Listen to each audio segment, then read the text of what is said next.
আসসালামু আলাইকুম। আবার চলে এসেছি আরেকটি ভিডিও নিয়ে। এটি হচ্ছে সিলেটের সেকেন্ড পার্ট ভিডিও। ভিডিওটি দিতে একটু দেরি হলো কারণ মাঝখান দিয়ে আমি অনেক অসুস্থ ছিলাম। একটু ব্যস্তও আছি কিছু কাজ নিয়ে। আমরা চলে এসেছি সিলেটের রাতারগুল। সিলেট জেলাটা যে এত সুন্দর তা সিলেট ঘুরতে না গেলে আমি জানতামই না। সিলেটের রাতারগুল এখন আমরা নৌকা দিয়ে পুরোটা ঘুরে দেখব। আর তার জন্য আমাদের অনেক বড় একটা নৌকা ভাড়া করা হয়েছে। সেই নৌকাতে করে আমরা ১৪ জন ছিলাম। আমরা ১৪ জন পুরোটা নৌকা করে আমরা ঘুরে দেখেছি। বর্ষার সময়ে এই রাতারগুলে আরও অনেক পানি থাকে। আমরা যখন গিয়েছিলাম তখন পানি অনেকটাই কম ছিল।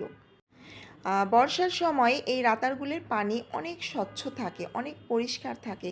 এখন পানি খুব কম, তাই পানিগুলো একটু ঘোলা ছিল।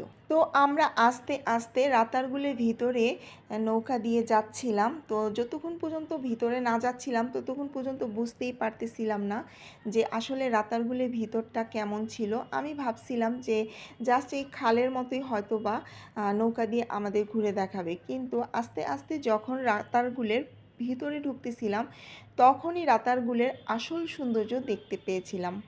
অনেক সুন্দর ছিল রাতারগুলের ভিতরটা। আশেপাশে অনেক বড় বড় জঙ্গল ছিল, অনেক বড় বড় গাছ ছিল, আর একটু ভয়ঙ্কর টাইপের ছিল ভিউটা। একটু ভয় ভয় লাগতেছিল যতই ভিতরে ঢুকতেছিলাম। কিন্তু অনেক নৌকা ছিল, অনেক টুরিস্ট ছিল, অনেকে এখানে ঘুরতে এসেছিল। রাতারগুলের যত ভিতরেই যাচ্ছিলাম আস্তে আস্তে করে ততই অবাক হচ্ছিলাম দেখে। অনেকেই তো নৌকা থামিয়ে আশেপাশে যে জঙ্গলগুলো ছিল সেই জঙ্গলগুলোর ভিতরে ঢুকে ছবি তুলছে, ভিডিও করছে, আবার ঘুরে বেড়াচ্ছে। বাইরে থেকে হয়তো বা ভিডিওতে বোঝা যাচ্ছে না, কিন্তু এই যে সাইডে যে গাছগুলো দেখতে পাচ্ছেন এই গাছের ভিতরে অনেক বড় বড় জঙ্গল আছে, সুন্দরবনের মতোই জঙ্গল আছে ভিতরে। তো আমরা কেউই নৌকা থেকে নামিনি, আমরা নৌকাতে চড়েই রাতারগুলের ভিউটা উপভোগ করেছি। কারণ আমরা যখন গিয়েছি তখন বিকাল হয়ে গিয়েছিল, আর পুরোটা রাতারগুল ঘুরে আবার ব্যাক করে ফিরে আসতে প্রায় ১ ঘন্টা ১.৫ ঘন্টার মতো সময় লাগে। এর জন্য আমরা কেউ নৌকা থেকে নামিনি, আমরা নৌকাতে চড়েই নৌকাতে বসেই পুরোটা রাতারগুলের ভিউ দেখেছি এবং নৌকাতে বসেই আমরা ভিডিও করেছি, ছবি তুলেছি। যদি আমরা আরেকটু বেলা করে যেতে পারতাম তাহলে হয়তোবা আমরা সাইটে নেমে হয়তোবা জঙ্গলের ভিতরে আমরা ঘুরতে পারতাম। যাই হোক, দূরে একটা মেয়ে টাইটানিকের মতো ভিউ নিয়ে ছবি তুলছে, আমরা সবাই মজা করছিলাম যে তোমাকে খুব সুন্দর লাগতেছে।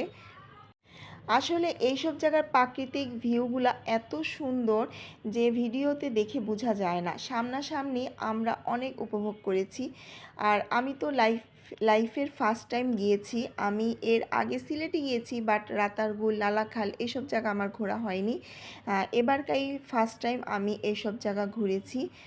এইসব জায়গা দেখে আমার কাছে খুব ভালো লেগেছে, কিন্তু বর্ষার সময় গেলে আরও ভালো লাগতো। তখন অনেক ভরা ভরা পানি থাকে আর পানিগুলো খুব স্বচ্ছ থাকে, অনেকে শুনেছি পানিতে নামেও। তো এখন তো পানি খুব ঘোলা। এই যে আপনারা গাছগুলো দেখতে পাচ্ছেন, এই গাছ আরও ডুবে যায় পানিতে বর্ষার সময়। আর রাতারগুলের এই জায়গার ভিউটাই হচ্ছে সবচেয়ে বেশি সুন্দর। সবাই নৌকা থামিয়ে থামিয়ে এই জায়গাতে নৌকা সাইড করে এই জায়গাতেই গাছগুলো নিয়ে নিয়ে ছবি তুলছে। আমরাও সবাই নৌকা থামিয়ে সবাই অনেকগুলো ছবি তুলে নিয়েছি। এটা হচ্ছে রাতারগুলের সম্ভবত ওয়াচ টাওয়ার এই টাইপের কিছু বলে, আমি নামটা ভুলে গিয়েছি। তো আমরা ব্যাক করে চলেও এসেছি, আমাদের প্রায় ১ ঘন্টার উপরে সময় লেগেছে পুরাটা রাতারগুল ঘুরে ব্যাক করে চলে এসে। তারপর আমরা সবাই মিলে একটি করে ডাব খেয়ে নিলাম।